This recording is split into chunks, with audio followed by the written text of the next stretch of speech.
Hey guys, it's Denise Salcedo with Instincts Culture, and with me right now is CEO and founder of COMBATE America, Campbell McLaren. Campbell, thank you so much for being here today and talking to me. You know, I love your energy. I love this already. I love when people start like this and they're happy and like what they do and are excited to be somewhere. That's cool. Hey, nobody wants to watch a dull interview. That's the way I see it. Exactly right. Exactly right. So let's go ahead and kick it off right away. So one of the things that I wanted to start off talking to you about was the fact that, as founder of UFC, as one of the founders, what made you sort of come back and get back into the game of MMA and combat sports? Well, that's a good question because if you think about it, I mean, the UFC is certainly huge, certainly successful. So why try to replicate something? But, really, as I watched MMA more and more, and this is going back 6-7 years, I thought there's such a great Hispanic combat sports boxing history, but I didn't see that reflected in the UFC. And I thought there was a huge opening to bring together new athletes, maybe that were thinking about going into boxing, and having them enter into MMA. So we put together a franchise that brings the best fighters out of U.S., Hispanic fighters in the U.S., Mexico, Peru, Chile, where Peru and Chile are like blowing up with talent, Colombia, Argentina, Spain. So all of a sudden I had this new mix of fighters that people didn't know about, but were super exciting to watch. Fast-paced, we say fight like a Mexican, which means, and it means you don't dance away. It means you come in and you want to fight. So we think we present a very particular kind of MMA. We say it's mucho más acción. It's much more action. It's faster, more knockouts, quicker fights, and fewer times the judges get involved. We don't like judges. COMBATE Americas doesn't like the judges. So, that's one of the things that I find the most interesting is the fact that you were able to realize that MMA in general wasn't taking advantage of the Hispanic audience. So when did that moment sort of click for you? And, how important was it to really, sort of capture that audience and sort of, be different, stand out, do something different? Well, I only wanted to stand out. And I think I'm very happy and proud to say we have a new English language deal with Access TV, which is going to be great. But I'm very proud of the fact that on Univision in the U.S., we have 500,000 people watching us at midnight. And all the research shows they haven't watched the UFC or any other MMA group. So I've created something that obviously appeals to a group of new fans. Now, if you like MMA already and you watch the other franchises, that's great. What you'll find in COMBATE, it's very fast-paced. And I know I say this too much, and I know I've been quoted saying this, but I love this quote. Salsa outsells ketchup in the U.S. because everybody likes Spanish flavor. I mean, that's just why. So, yeah.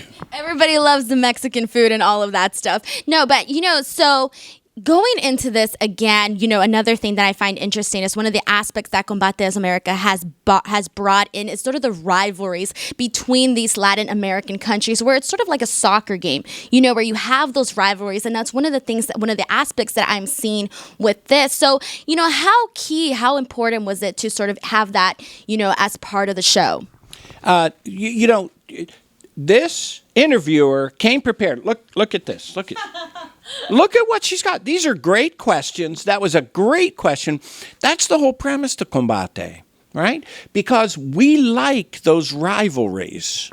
We like to go country versus country, city versus city. We're working on, we're going to put together a fight soon, Monterrey versus Fresno. Because Monterrey likes to think it's the best fight town in Mexico, right? They've got a great boxing tradition. Chavez is from Monterrey. We have great events when we go down there. And Fresno's got a great tradition for fighting too, for boxing. And of course, the Southern California and Northern California teams sort of come together around there in MMA. So I think that's a really big part of this. These rivalries are real. And of course, when we did in our event in Miami last year, we did El Clasico. We had a fighter from Barcelona fight someone from Madrid.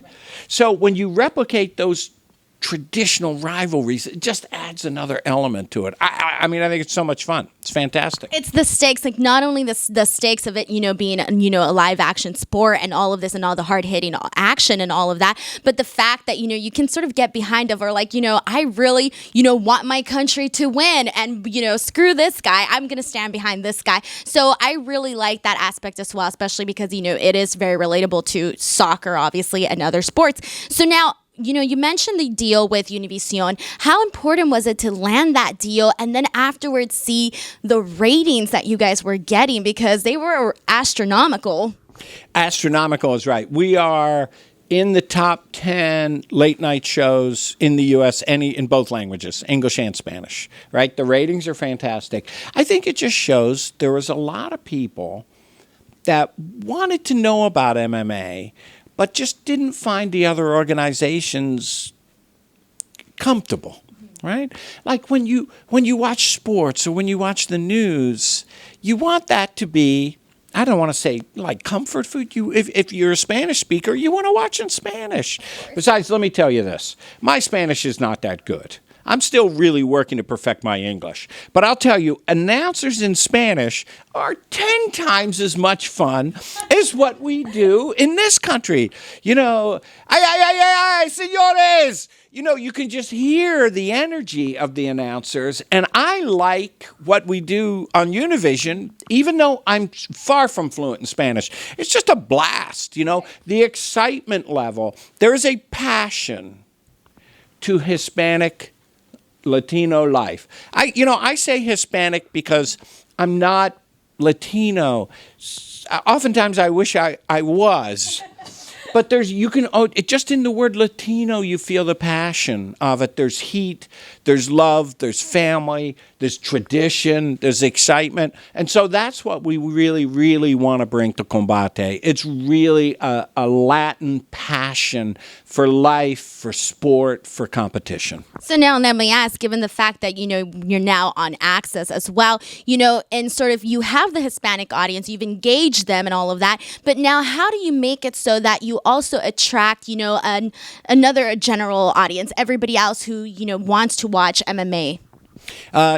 Another great question. And a little harder one to answer. Well, one of the ways I think we'll do it is Max Bredos and Juliana Pena, who are two announcers. Of course, Max has been doing commentary for, ESPN. He does LAFC. He's been doing combat sports, been working with us for a while, really knows the sport. Juliana Pena, she's top 4 in the world, right? Fights for the UFC. So her viewpoint is she knows what it's like on the other side of the cage, right? So that's a great viewpoint. So I think these two announcers will treat the material a little bit differently. If you watch in Univision, the announcers want to educate people, tell them about the sport, bring them in. Max and Juliana know a little bit more because they've been doing this a lot longer, and she's a fighter. So I think they'll have a little more, experience commentary in what they offer the fan. Because I'm going to assume if you're watching on Access, they've got a great tradition on Access of combat sports. So we'll give a little more information, a little more, as they say, inside baseball. But it's still going to be fun. It's still mucho más acción. It's still combate. But I think those two announcers will do a great job. And I think given the fact that Access is really stacking up their sports programming, I think, obviously cross promotion with that as well. So now let's talk about the December 7th fight. How did the Tito Ortiz, Alberto El Patron match come together, and who approached whom first? Well, it's about a year old. The story's about a year old, right? So Alberto Del Rio was our ambassador and our on-air announcer. And he's got, not a lot of people know this, he's got a great tradition, a great legacy in MMA. Of course, we all know him as WWE's first Mexican heavyweight champion, Pan-American game champion, Greco-Roman champion, but in MMA, fought in Pride in Japan, and just was a great all-around competitor. And I think what happened is after about a year of watching, he said, I think I want to do this again. And we try to find the right opponent, right? Someone of his stature, someone with the type of legacy he has. And we thought Tito would make a certain amount of sense. And I'll tell you, what also matches up very well here, I think both these guys come into this fight with something to prove. I think that politically, they're sort of in very different places. I think that WWE versus UFC, that engenders a certain amount of animosity. MMA fans always look down on the wrestling guys. They just do. But as Alberto says, look, gravity's real. Wrestling requires tremendous athletic ability. So I think we've got a matchup here that is just going to be really interesting to see how it plays out. And certainly Alberto's the underdog. But what Alberto has been telling me is he's counting on that. He's hoping Tito underestimates him. He's put in 18 weeks in camp. He's trained with Ryan Bader. He's trained with some of the best in the world. This guy's coming to win. And I'm not sure Tito fully understands what he's up against. I think he thinks he's up against a fake fighter. Right. And I think all of those different levels and things that you mentioned that add to this fight, the storylines, politics, all of that stuff really, sort of captures people's interest and all of that. And so now my last question to you is, what can we expect from Combates come 2020? Well, we've got a lot going on. Next year, we'll do 35 events. We have done events now in U.S., Mexico, and Peru. We go for our Copa Combate, which is our World Cup, December 20th. We're in Lima. Next year, we kick off the year in January in Puerto Rico. Puerto Rico has not had a world-class MMA event since I did the UFC there, UFC 7. So the island is overdue. We're going to be in Puerto Rico. We're going to be in Colombia. We're going to be in Buenos Aires. I think we're going to be in Spain.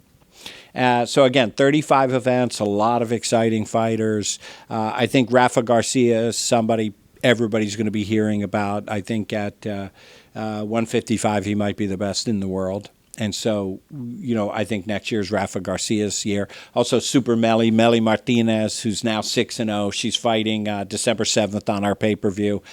She's just a killer. I think she's such a sweet person, except in La Jaula, where she'll look you in the eye, kick you in the liver, knock you out. I mean, so I think our talent is really going to shine next year. 35 events, 5 different countries. It's going to be great. Awesome. Well, Campbell, thank you so much for talking to me today. I had a great time. Guys, do not forget to catch the fight December 7th. Tito Ortiz versus Alberto El Patron. Give this video a like, subscribe to the channel for more, and we'll see you next time. Boom.